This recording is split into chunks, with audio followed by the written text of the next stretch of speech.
BitClout is a lot of things. It is exciting technology, but it also has some scary potential downsides. And while I love the spark of innovation, I can't help but recognize specific uncertainties I have about the ethical and emotional implications that might arise if the thesis of trading social clout as an asset is extrapolated to its fullest extent. What makes talking about BitClout a bit confusing is that the word BitClout can refer to one of three things. You could be talking about the blockchain technology that all this is built on. You could be talking about the currency that's native to that blockchain, or you could be talking about the social network that operates on that blockchain. How I'm going to structure this video is that I'm going to take each of those three components and tell you more of my thoughts and curiosities that I've developed in the week since I joined the platform and since I made my first video about the platform. If you're watching this video, I'm going to assume that you have a basic understanding of what BitClout is and roughly how it works.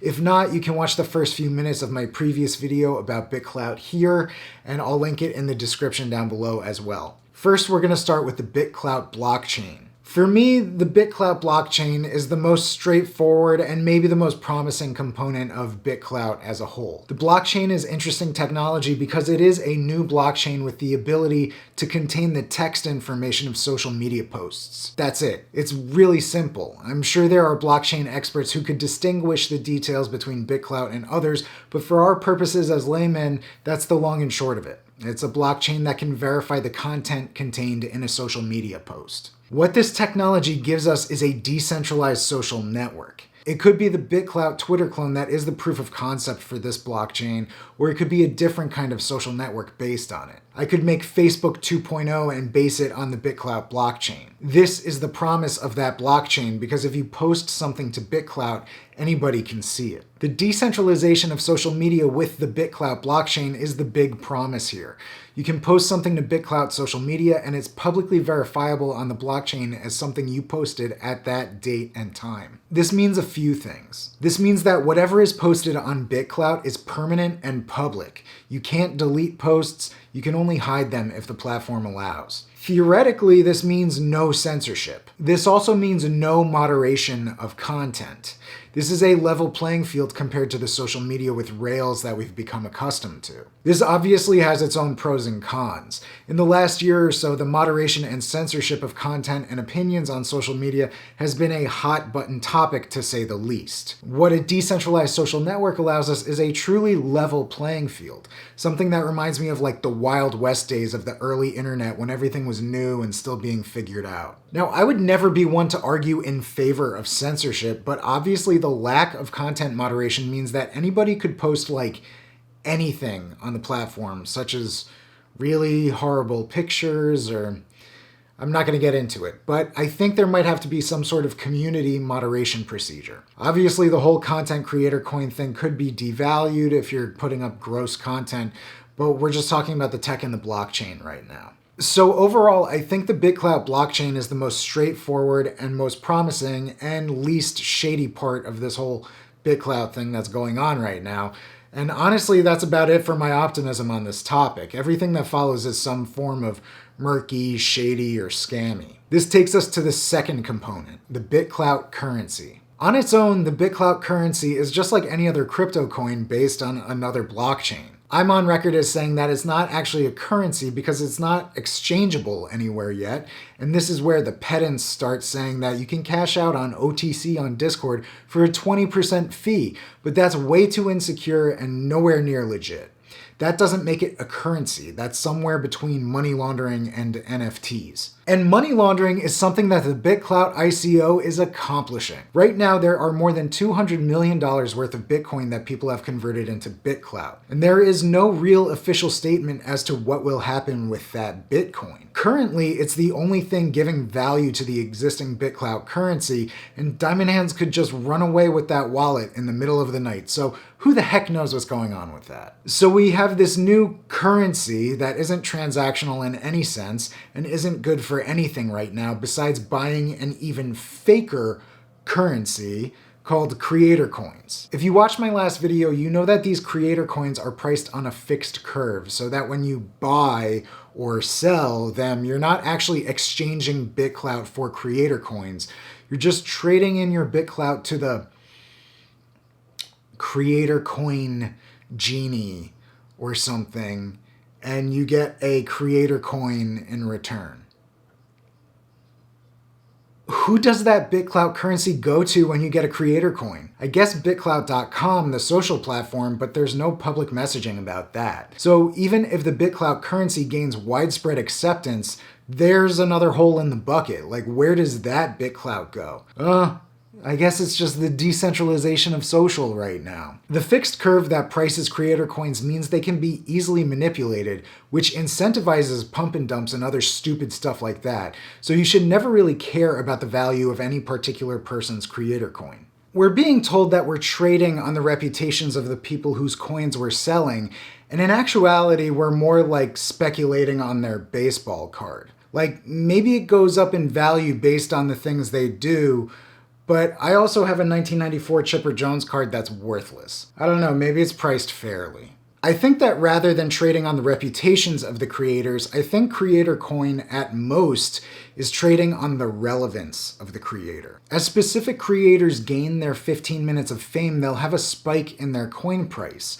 And as people cash out that creator coin for the next hot commodity, that creator's price will drop.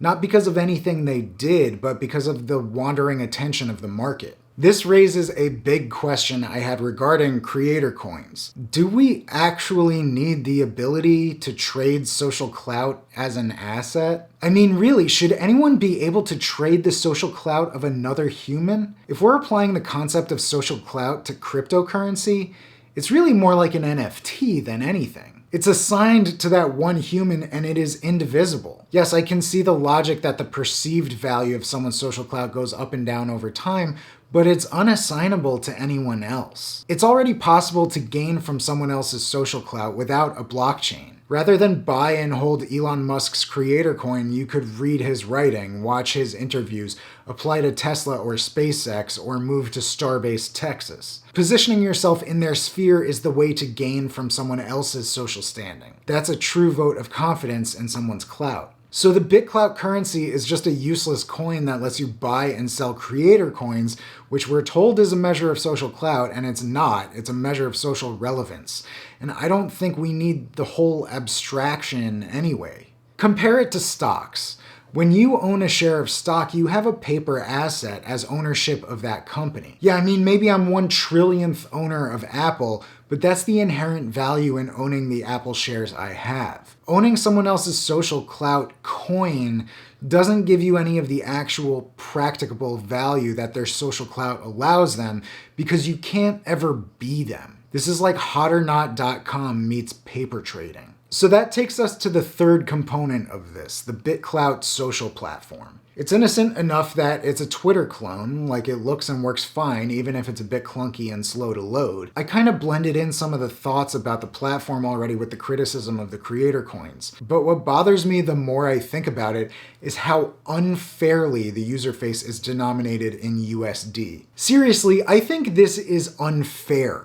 You are asking people to transfer their fiat money into Bitcoin, then deposit that Bitcoin into an unfamiliar wallet on your busted ass transfer page, and we're supposed to hope that it doesn't vanish. And then we have to atomic swap the Bitcoin into your busted ass currency that we can never cash out of, and then you have the gall to denominate the entire website in US dollars? Because that's the most valuable currency involved in this whole nightmare. I said it before, I'll say it all day. If the BitClout social platform was denominated in units of the BitClout currency, no one would care about it.